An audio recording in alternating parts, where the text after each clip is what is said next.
today what I'm going to be doing is breaking down the differences between dropshipping and FBA. You guys don't want to miss this one.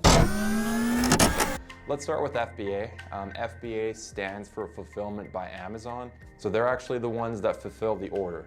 Now this means every time you're selling a product, it first has to go into one of Amazon's fulfillment centers, and that's where they send the products out from. Okay, this is a lot different than dropshipping. With dropshipping, if you're the one that's actually selling that product, then you are the person fulfilling it. So that means that you do have to handle a lot of the stuff on your side if you are dropshipping, or if you're using a supplier, then you can simply have them ship out the products directly to the customer and really fulfill the orders from there. So if you're having a hard time choosing which one actually is more suitable for you, I'm going to go over a few different things regarding both FBA and dropshipping and see what's more suitable for you. So to start off, which one requires more capital? Which one do you need more money to actually do? I would say that FBA does require more capital because you're purchasing products up front.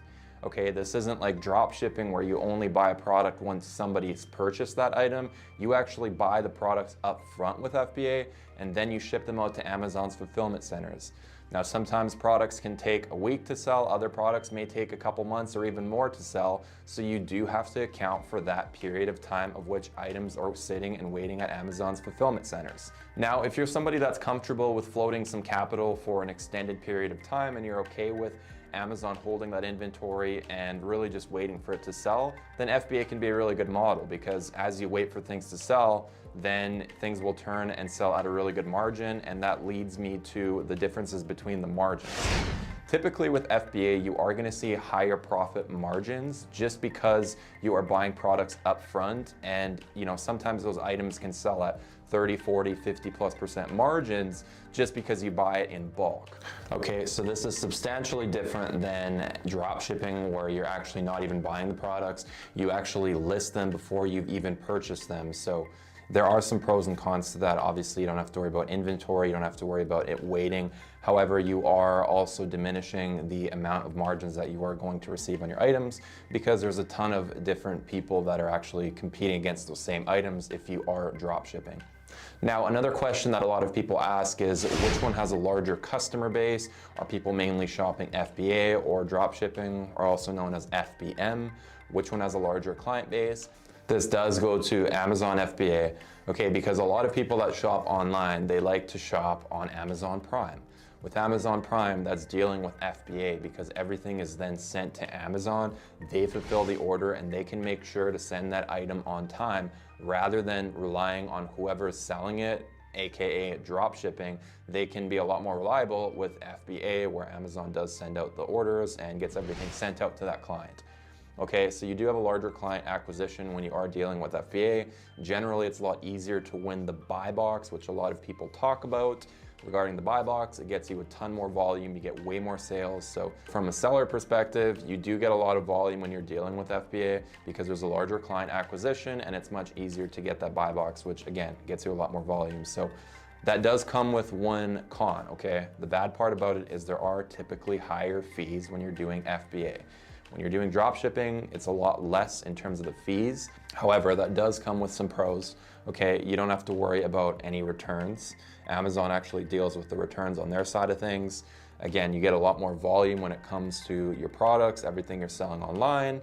And also when you're selling things through FBA, this is what Amazon controls. So any type of questions or anything do get addressed primarily by Amazon directly. So you don't have to deal with any communication back and forth from the clients. Amazon does handle that as well.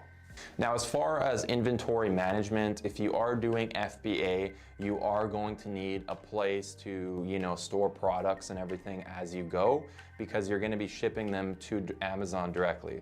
So here at Smart FBA, for example, we have our own warehouse. We get everything first sent there. That's where we pack and prep everything before we send it out to Amazon.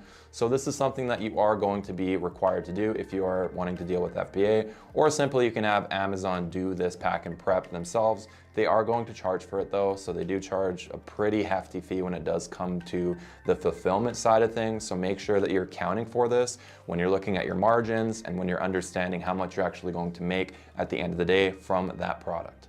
Now on to the next subject, and this is actually just going to be something that you guys can do very quick. If you've gotten value yet from this video, if you guys could do two quick things, if you could hit that like button and also hit that subscribe button for any updates in the future regarding FBA and everything that we do here. You guys will be the first ones to see there firsthand, so just go ahead, hit that like and subscribe button, and let's jump to the next question here. Now, the next thing I want to address is the profits and how it looks like in terms of both of them.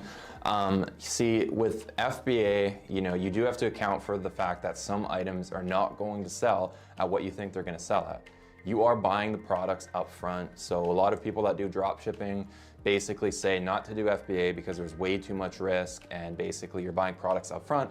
Who knows if they'll even sell? This is kind of the big debate over FBA and drop shipping always. And this is something that you are going to have to do when you're buying products. You absolutely need to understand the market data and what people historically have bought at, because if you don't, there comes the risk of you buying a bunch of products that are not turning at the rate of which you thought would sell.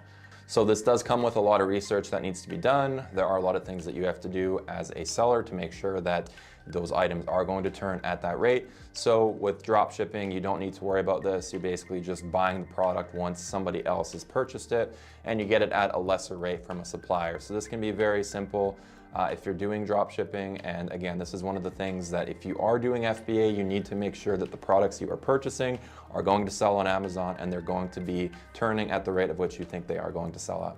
Now that leads me to the risks of each. Okay, which one carries more risk? Now, again, this is a common debate between people that dropship, is they mention the fact that with FBA, you buy products, you don't know if they're gonna sell. However, one of the things that are definitely not mentioned very often when it comes to people that dropship is this is typically a violation of retail arbitrage.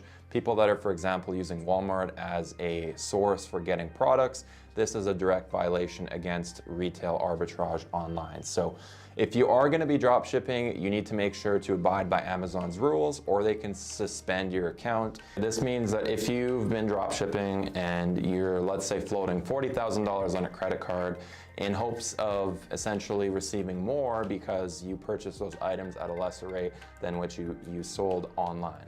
Now, here's the issue, is if Amazon suspends you during that period, what they can do is they can hold all that balance and they're never gonna pay you out until you go through and basically reinstate that account. And it can be a complete nightmare. I've seen some people wait 6 months, even 12 months for a payout from Amazon.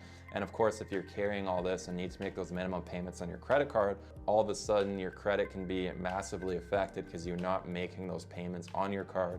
So make sure that you're aware of these risks when doing drop shipping. You're understanding that these risks can happen. I've seen a ton of different accounts be suspended for various reasons. So make sure that you are aware of this and that you're not doing anything that violates any of Amazon's terms of service. So I hope this video helped clarify the differences between FBA and dropshipping, and really makes you understand which one's more suitable for you guys. So again, without further ado, thanks again for tuning in, guys, and I'll see you guys next time. Bye.